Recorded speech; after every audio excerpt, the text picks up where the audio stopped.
Hey guys, this is RolloutReviews with RolloutReviews, bringing you another BIONICLE review. This time it is set number 70790, Lord of Skull Spiders. This set contains 145 pieces and retails for about $15 US. Lord of Skull Spiders is the only standalone villain out of the first wave. However, you do get a minion of his with each and every one of his wave mates. When you amass an army like this with him at the back, it's definitely pretty impressive and intimidating, especially against the protectors. That said, he's still only a $15 set, and honestly I wish he was a lot bigger, especially considering how in all of the media we've seen so far, the comics, the animations, and even the App Store game, he's depicted as being much larger than this set actually is. We'll take a look at his construction, starting with the legs. I'm still not entirely convinced LEGO knows what a spider is, but at least 6 is closer than 4. All 6 of the legs are pretty much exactly the same. There are some differences. There's 2 little spikes here on the front legs, there's a single spike there, and then no spikes on the last leg. But aside from that, they're built identically. You have the 4 legs back here, which are more or less parallel, and then you have the 2 angled legs at the front attached with these connector pieces. They look pretty cool, and I really like the trans orange Technic beams.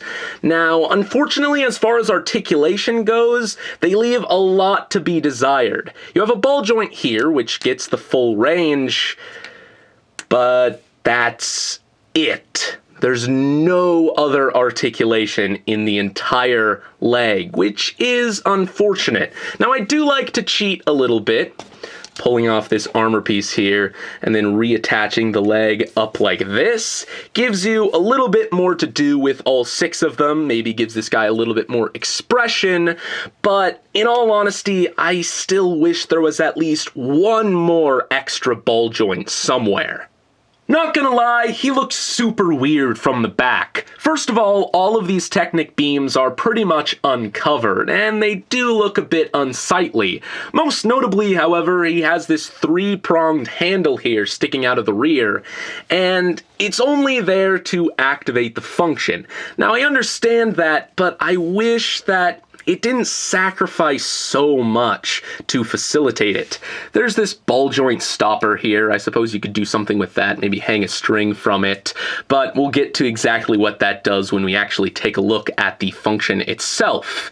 It's worth noting that just like on Kopaka, there's this mysterious half pin here that seemingly does nothing at all.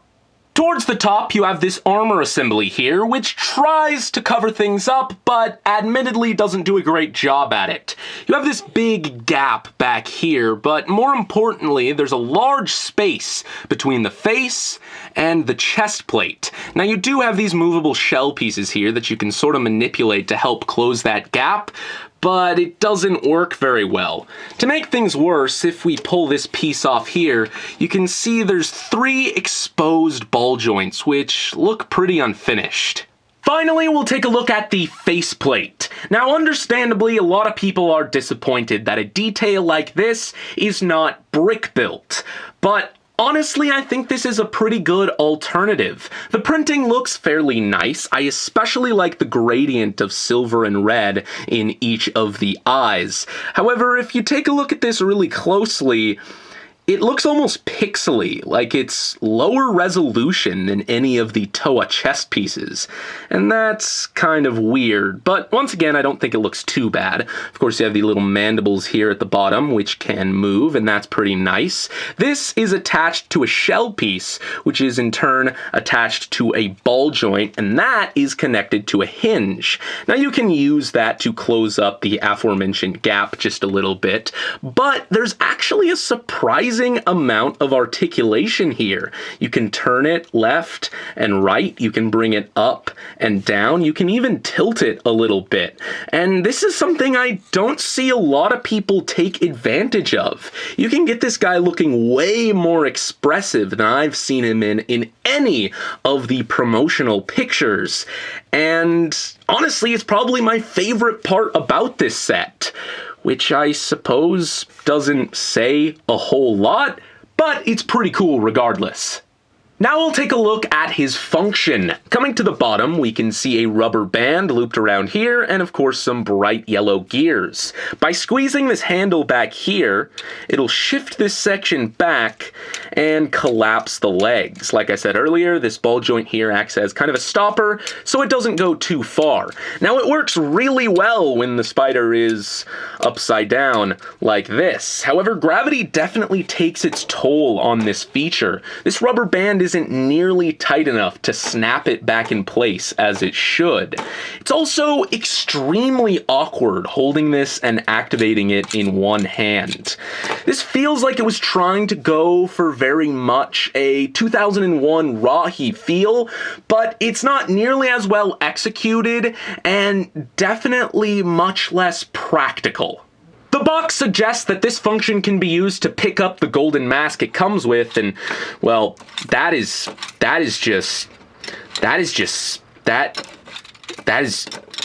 come on. Wow. Wow, that was seconds of fun. This function can also be used to squeeze the life out of innocent protectors, and honestly, that works pretty well.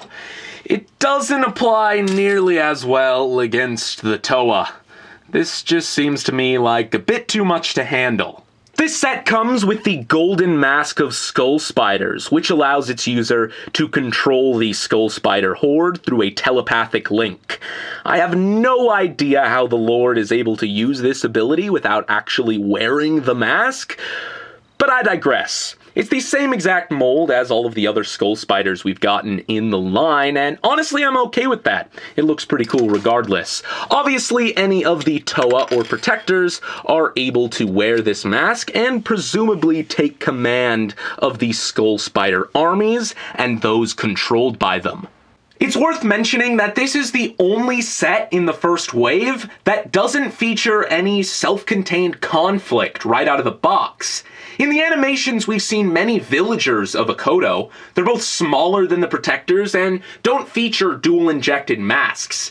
I think it would have been well worth it to make this set just a bit more expensive and include one of those villagers for this guy to prey on. As it stands, he's very much an add-on, an afterthought once you've already bought a couple of Toa and a couple of Protectors. He can accomplish a lot more than you might think on display, and through experimentation, I've really grown to like him.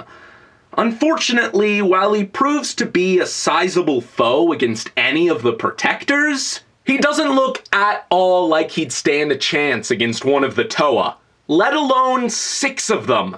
While he's quite long and wide, up on the shelf, he barely comes up to their knees. I think he's much more suited towards the back of his legion, rather than confronting his enemies at the front line.